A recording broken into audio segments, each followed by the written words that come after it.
ya estamos de vuelta en secuencia inicial y está en nuestro estudio Hugo Yasky, secretario general de la CTA de los Trabajadores y diputado nacional por el Frente de Todos. Gracias por estar con nosotros acá. No, gracias a usted por la invitación. Bueno, primero nos queremos meter un poquito en el tema de mañana. Va a haber una movilización al Congreso que están convocando las centrales sindicales, movimientos sociales y puertas adentro se va a debatir finalmente si se acepta o se rechaza el veto de Javier Milei al aumento de las jubilaciones. ¿Qué esperás para el día de mañana? ¿Qué estás viendo? Espero una concurrencia masiva a la marcha. Creo que va a ser una gran convocatoria.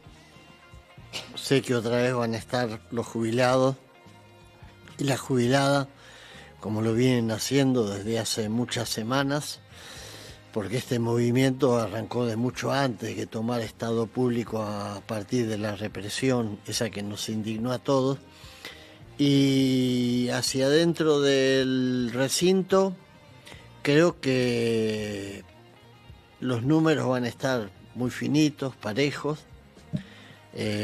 Como ahí son los 2/3 de los presentes, juegan también las ausencias que eventualmente puedan darse a favor o en contra de lo que nosotros quisiéramos que pase, que es que se vote la movilidad, que se reafirme. Pero bueno, hasta último momento, hoy tenemos reunión de bloque a las 19. Vamos a estar seguramente con un panorama incierto, porque bueno, son pocos votos los que si se dan vuelta y traicionan lo que votaron anteriormente, definen a favor del gobierno. Si no, todo indicaría que se tiene que ratificar la movilidad para los jubilados. Hasta hace un rato estábamos hablando un poco de la postura del radicalismo, ¿no? Y del cambio que vimos sobre todo en el día de hoy. Bueno, una foto con Javier Milei en Casa Rosada de gran parte de los diputados de la Unión Cívica Radical. Recordábamos cuál había sido la postura anterior y cuál es la postura del día de hoy, ¿no? Primero, aceptar un aumento a los jubilados y a la movilidad, y ahora de pronto estar a favor del veto de Javier Milei. ¿Cómo se explica esto? ¿Qué pensás sobre este tema?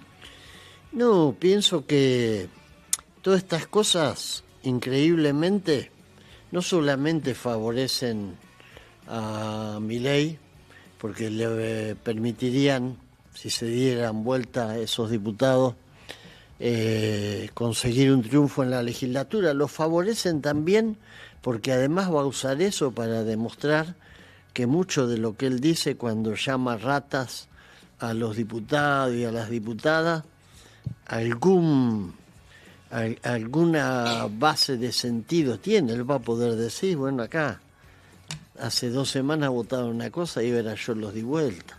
Y hay muchos que quisieran entrar al club de la milanesa, ¿viste? Miran con la ñata contra el vidrio, esas milanesas que comen en la Quinta de Olivos, algunos invitados especiales como Macri, y quisieran ser parte del club. Es la única explicación que yo tengo.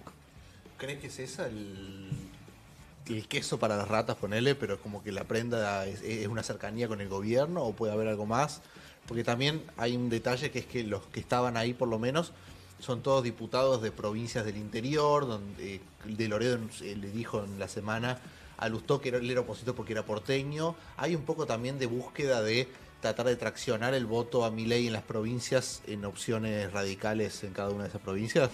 No creo, porque si uno lo mira objetivamente, ninguno de esos radicales puede traccionar el voto para el radicalismo. Ahí a lo sumo lo que puede haber son cuestiones de conveniencia, temas que le interesen a los gobernadores de esas provincias. El toma y daca, que lamentablemente hace que muchas veces la coherencia, el apego a los principios, el votar lo que sería correcto votar, lo que es bueno votar, se cambia por el toma y daca de, bueno, vos me das esto y yo te doy lo otro. Creo que pasa más por ahí. Saliendo por afuera del Congreso, ¿cómo esperás? Recién decías, bueno, que haya una gran convocatoria. ¿Crees que ya se llegó a un punto donde esa conflictividad social, que quizás hasta ahora estaba más pasiva o más desorganizada, llegan estas consignas como lo fue primero con la Marcha Federal Universitaria, como ahora lo es también con los jubilados, que pueden llegar a conmover a esa sociedad que todavía está expectante de lo que puede llegar a suceder? Yo creo que sí, creo que el conflicto universitario fue un primer escalón y este es otro. Esto le está costando a Milei porque acá le entran las balas a su propio electorado. Gran parte de ese electorado de Milei no acepta esto que están haciendo con los jubilados. La mayoría de la sociedad rechaza la idea de que la salud de la economía en la Argentina depende de que los jubilados pasen hambre o no tengan remedio. Creo que eso le está costando mucho. O sea, decís que le está costando en parte al gobierno de Javier Milei disciplinar y amedrentar, por ejemplo, con la represión que se vio en las últimas semanas a los jubilados. Digo, que eso puede tener un límite, ¿no? Digo, ¿lo ves así? Yo creo que sí. Siempre, viste, todo lo que se genera sobre la base de la fuerza tiene un punto de desgaste. Hay un punto en el que el temor, el amedrentamiento, a la larga empieza a ceder cuando la gente siente que es demasiado lo que se le pide, que es demasiado el castigo que recibe, e inevitablemente va a pasar eso. Yo sé que hay mucha gente que quizás todavía, por temor a lo que pueda pasar, porque para eso se reprime. Claro. Se reprime y además en otras épocas reprimir a un jubilado se trataba de ocultar. Hoy se hace una gran escenificación. Gendarmería, prefectura, infantería de la federal, la policía de la ciudad, hacen cola para reprimir, se atropellan entre ellos. Y eso se magnifica a través de las pantallas porque es el mensaje que quiere enviar el gobierno. Pero eso creo que es, viste, como esos antiinflamatorios que cuando vos lo repetís demasiado dejan de tener efecto. Claro. Estaba viendo que va a haber algunas ausencias del mundo sindical o de la dirigencia sindical en la marcha de mañana. ¿Por qué va a ser eso? ¿Por qué no vamos a poder ver a todos los dirigentes sindicales en la marcha? Y hay un sector que está embarcado en una tarea bastante ímproba, que es el diálogo con el gobierno, un sector de la dirigencia sindical. Los que convocamos, la CTA Autónoma y la nuestra, la de los trabajadores, la Corriente Federal de la CGT y el sector de el Frente Sindical, donde está Camioneros, el ESMATA, estamos convencidos de que ese es un camino absolutamente cerrado, pero por muchos motivos. Hoy se publicó un nuevo protocolo antibloqueos. El viernes se publicó un decreto por el cual se crea una fuerza de seguridad en unidades productivas. Es decir, eso está todo dirigido contra el movimiento sindical. Hay 28 proyectos de reforma de la ley de asociaciones profesionales para liquidar al sindicalismo directamente.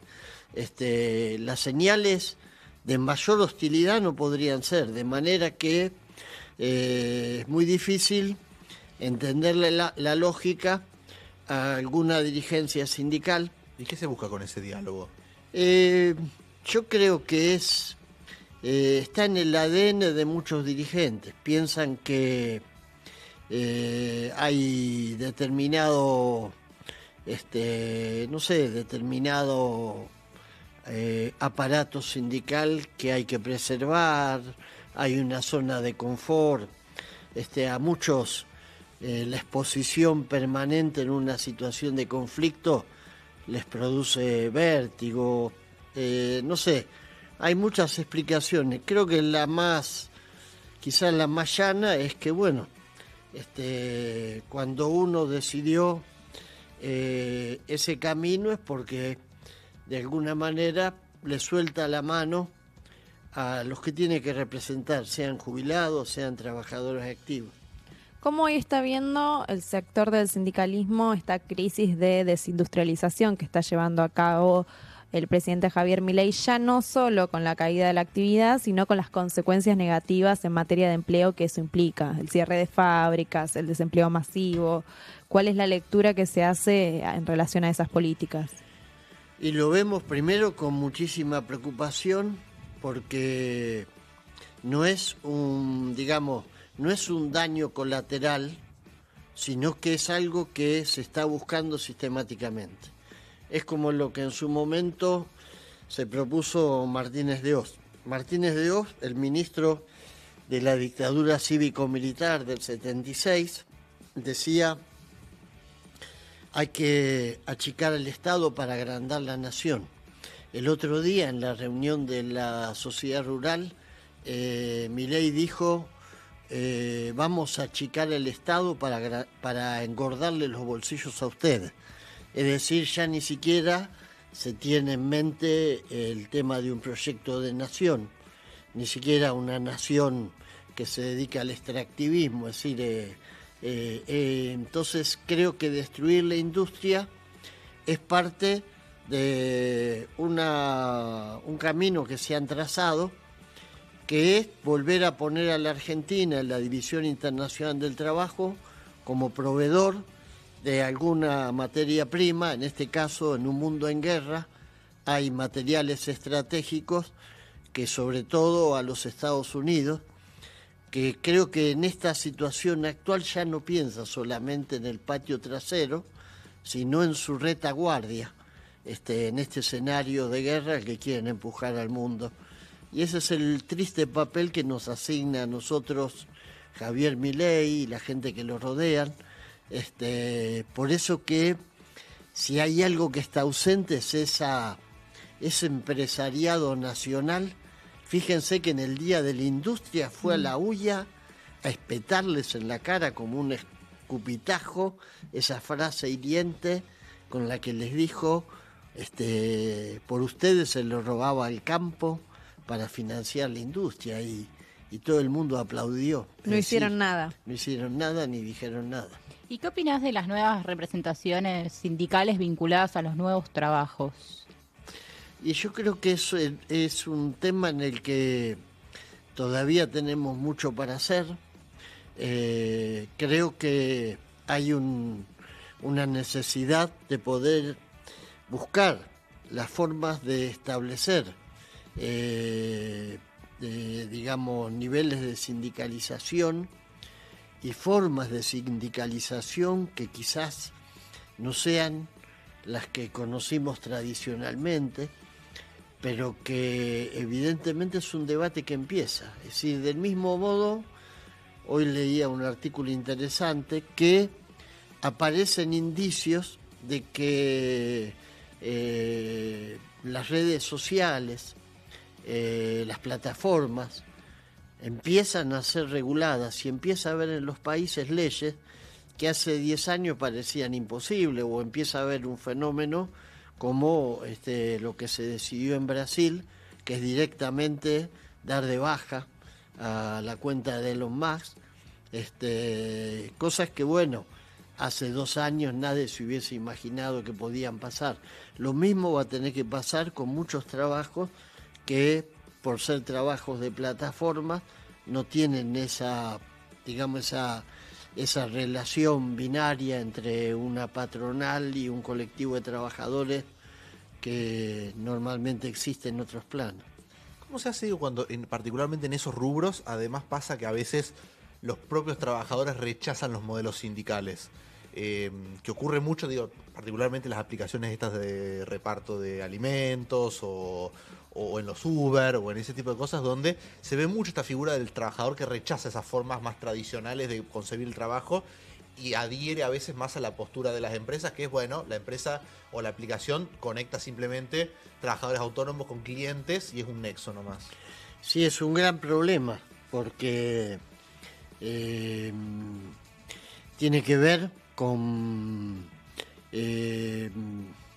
nuevas estructuras en términos de la forma en que un trabajador se siente parte o no se siente parte de un colectivo.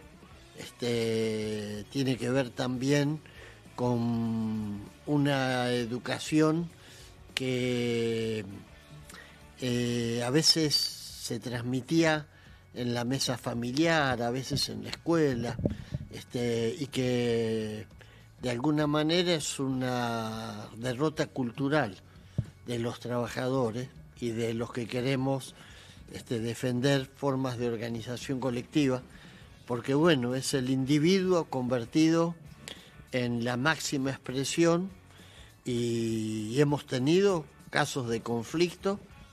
Por ejemplo, cuando quisimos avanzar con la posibilidad de que los jóvenes que trabajaban en las plataformas de reparto de alimentos se sindicalizaran, hubo resistencia a los propios compañeros, hubo un intento de establecer un registro, solamente un registro, para saber, porque cuando uno registra ya establece un primer paso como para decir, bueno, esta es la gente que está trabajando en estas condiciones, para proteger, para poder definir algunas iniciativas, y hasta hubo un rechazo a eso, así que creo que es una lucha que va a tener que ver fundamentalmente con una disputa en el plano cultural. ¿Qué sucede también con el rol? Recién decías, bueno, el ejemplo de Milei yendo a la UIA, diciéndole a los grandes empresarios industriales, casi ustedes no sirven para nada. ¿Cuál es el rol que vos estás viendo que hoy tiene ese poder económico de esos sectores dominantes, que parecería ser que incluso los están perjudicando, pero todavía están pasivos y no están haciendo nada?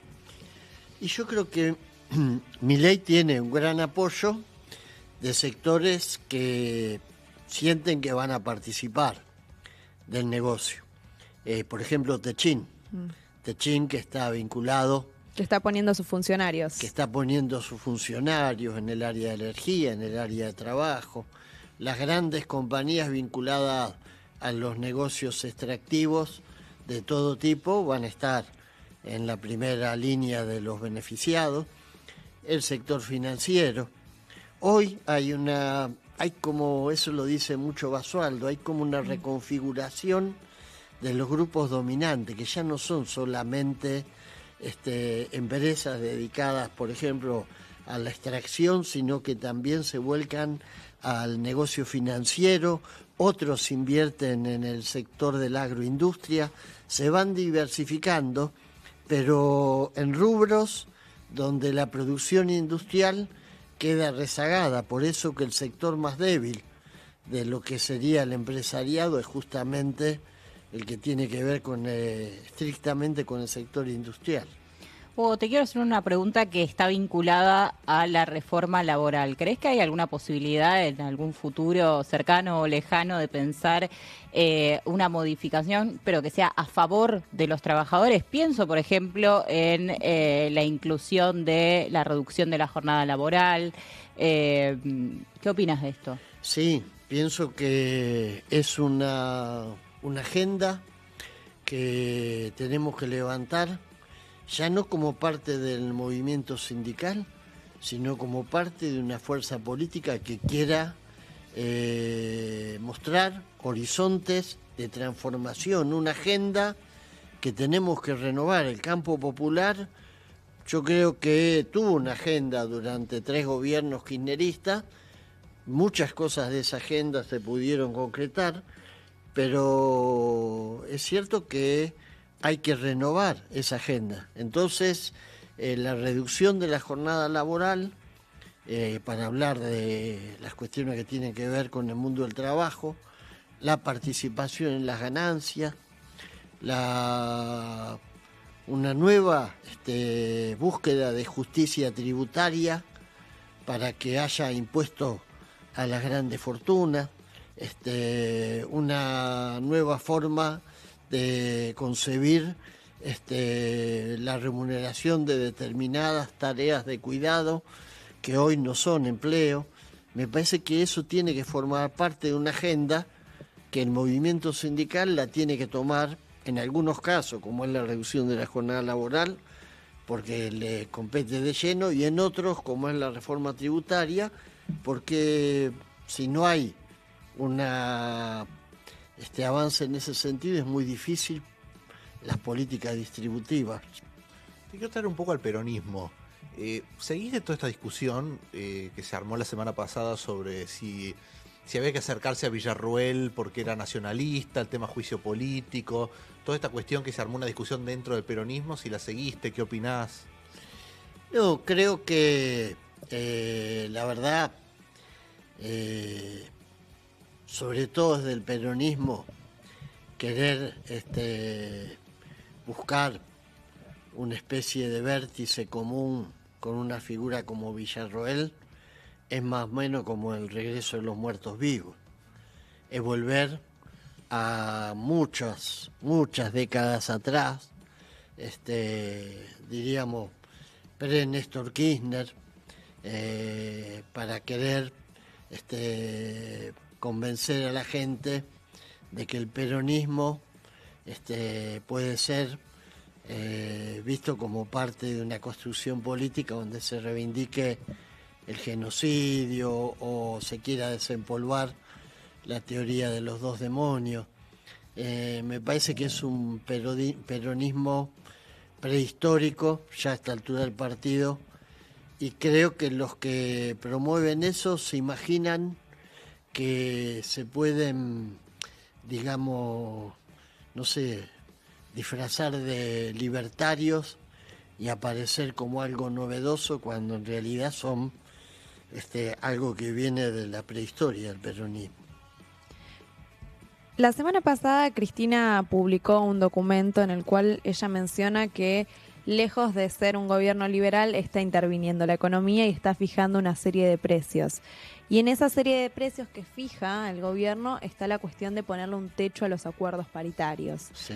¿Cómo vos ves esa situación en la cual el gobierno les ofrece una paritaria del 3%, que es una tomada de pelo directo para todo el sector de las representaciones sindicales en un contexto de crisis de ingresos?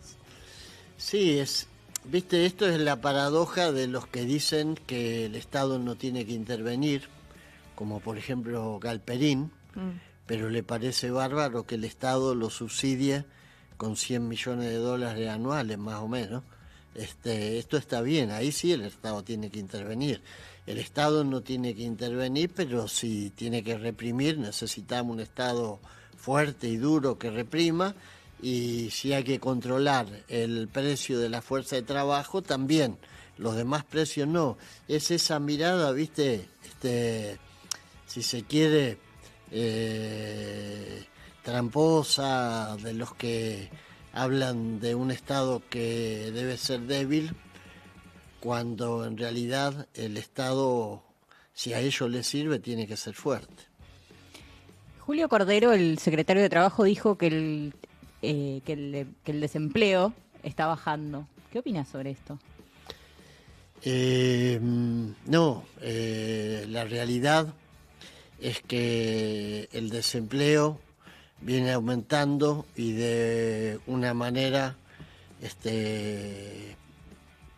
más que preocupante. Creo que hoy tenemos un desempleo masivo en el sector de la construcción.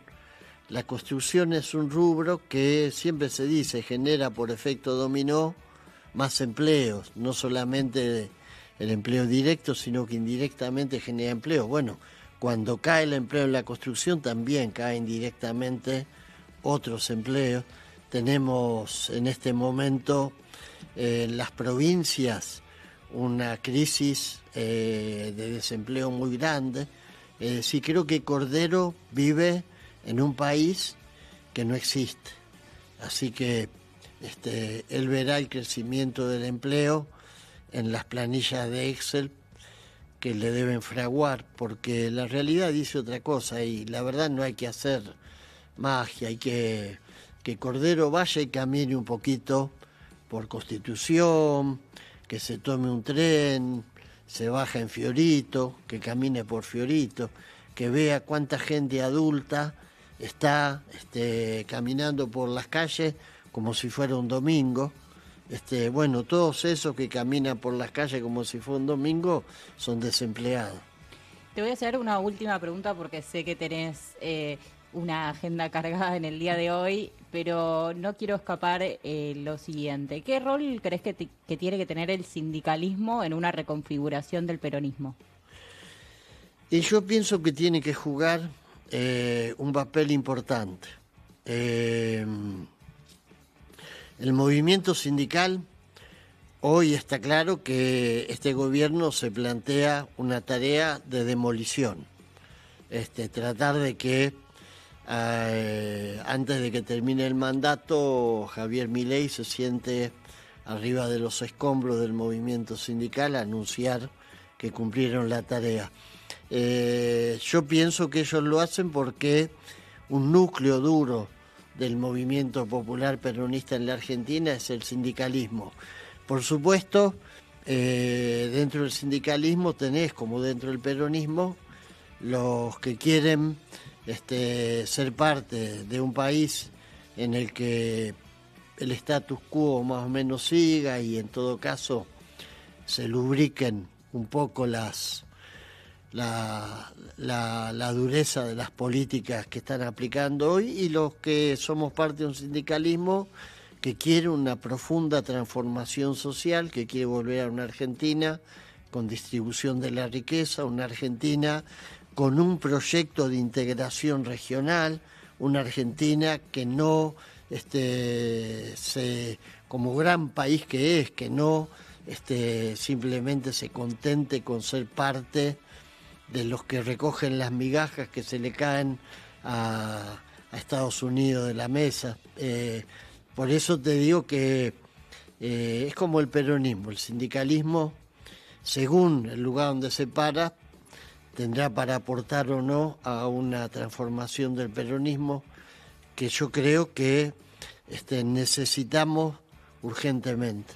Gracias por haber venido hoy, te esperamos en otro momento y estaremos atentos al día de mañana también. Muchas gracias. Gracias a ustedes. Nos vamos a una pequeña tanda y ya volvemos.